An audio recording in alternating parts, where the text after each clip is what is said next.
Hey folks, so today is Thanksgiving, at least when I'm putting this video out. So I thought I'd give you a short talk about gratitude coming up. So I'm Doug Smith. I'm study director at the Secular Buddhist Association. That's secularbuddhism.org. And if you're interested in helping to promote, both within yourself and within the society, a wiser and a kinder and a less stress-filled world, consider subscribing to the channel. We'll have talks like these out once or twice a week on Mondays and most Thursdays. So if it interests you, consider subscribing and you won't miss them. So Thanksgiving, what better time to think about gratitude, about being thankful for other people and what they do for us. And that, I think it's particularly important in difficult times, in times which I guess by world standards may not be the most difficult, but nevertheless, in recent US history are quite difficult for many of us. And at these times, like Mr. Rogers gave wonderful advice years ago, he said whenever you see a bad occurrence, a disaster, or some people doing awful things, it's good to focus on the helpers, because there are always going to be people helping. There are always going to be people whose mind turns in a positive direction. And if you can focus on those people at least for a time, it may help you not from becoming too depressed. So it can help to turn our minds to the good that people do in the world. And in an individualistic society like ours is, it can also be helpful to turn our minds to the good that people do for us and for each other. That it isn't all an issue of what I do, but an issue of what we do together.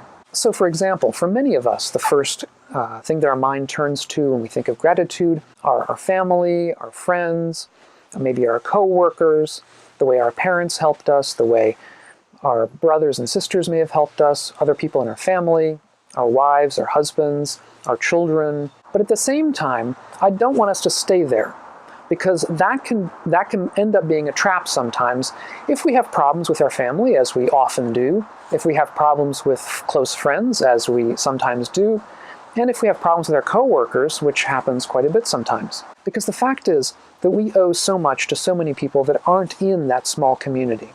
I mean, just to take examples, I'm shooting this video right now. What does this take to get done? Not only me sitting here, but people who develop the technology, the video recorder technology, the audio technology, the technology of optics involved, of course, the technology of transmitting the information through the internet, not only in the sense of YouTube or Google, but in the sense of all of the different routers and switches and modems and cable companies and phone companies. And we may think of these often as evil behemoths in some sense, or at least not particularly within our, not particularly doing the best for us in many ways. But we should also temper that kind of negative opinion with the positive that they do. Similarly, the people who bring us our electricity, if without them, we wouldn't be able to do this either. The people who bring us our water, the people who grow our food and transport it to us, the people who maintain our roads and our bridges. Without them, we would not have the food. Without them, we wouldn't have the power, because you need the roads for the electricity trucks to get around. I focus on these right now because, of course, we know of livelihoods that are more directly impactful of our lives, such as, let's say, people working in a hospital or people working in a school, where it's obvious the good that they do for people, and where we can say, oh, we're very, very thankful to doctors and nurses who help us get better. We're very thankful to our teachers in school. The benefit they do us is obvious on a daily level. We're confronted with them as individuals. But so much of what's done for us in a beneficial manner is done by what we might call faceless people, people who we may never see, or people we may see once in a blue moon when something breaks in our house. Nevertheless, without these people, we would not be able to do what we do. And we can extend that to firemen, policemen, the court system, the government. It may be difficult for some of us to think of these people as somebody to give thanks to, because we tend to dwell on the evil that these people do at times. But I think on a day like Thanksgiving, we can at least give a little time, a little mental space to consider the thanks that we owe to people who are doing good on a bigger level, even if we may not be aware of it. Now, there was a pamphlet I read recently by Jnana Dasana. I'll try to remember to link it down below in the comment section, where he discusses 4 reasons that we often are ungrateful, or 4 reasons for ingratitude, which I think are also worth considering. First of all is the failure to be aware of a benefit as a benefit. So for example, sometimes when we're being educated, when we're in front of a teacher, when we're in a classroom, we're unaware of what we're doing as benefiting us. So we aren't grateful for it. In fact, we complain about it. But after the fact, oftentimes years after the fact, we realize how important that was. So we may fail to be grateful for something because we're just not aware of the benefit that it does us. Secondly, we may take benefits for granted. And so much of what I've been discussing, oftentimes we don't think to be grateful for because we take it for granted.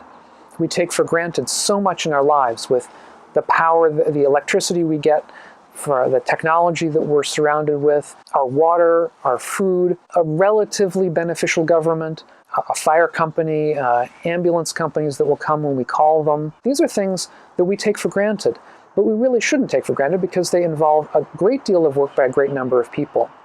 And even if not all of those people are the best, and maybe even if not all those people are working with the greatest ethics and competence, still many of them are.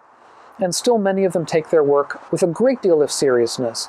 And I think it would be wrong for us to become too cynical about such things. So the third cause for ingratitude would be, frankly, egotism. And I think this is a big, big problem in sectors of the United States right now, and frankly around the world, is people feeling that they're just entitled to it, or that they don't need to don't need to be grateful for it because it's all due to them anyway. And we see this in a certain amount of our politics nowadays, where people talk about how they're entitled to everything because they produced everything by themselves. It's all a matter of them. But I think a moment's careful thought will reveal the ways in which everything that we do apparently by ourselves in fact involves a great, great pyramid of work beneath us, of other people who've done other things in the past, other people who are doing other things right now that support us and maintain us. In that way, we are only part of a great network of causes and conditions, and not something that works by ourselves in a kind of vacuum. And the fourth important cause of forgetfulness is frankly that we tend to forget.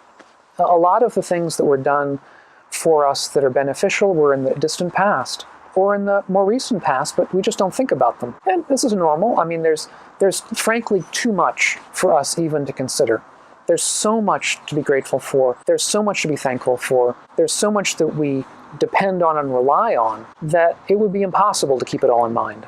So I would say a good practice for today is, whatever you're doing, try to keep in mind the people who made it possible. Not just you, but everybody else. And be thankful for them. So I hope this has been useful for you. If you're new to the channel, welcome. I'm really glad to have you here. Have a great Thanksgiving. I'm so thankful for all of you, my viewers, thankful for everybody involved, and for all of your kind comments and great questions. It's inspirational to me, and yeah, thanks a lot. And we'll catch you on the next one. Bye-bye.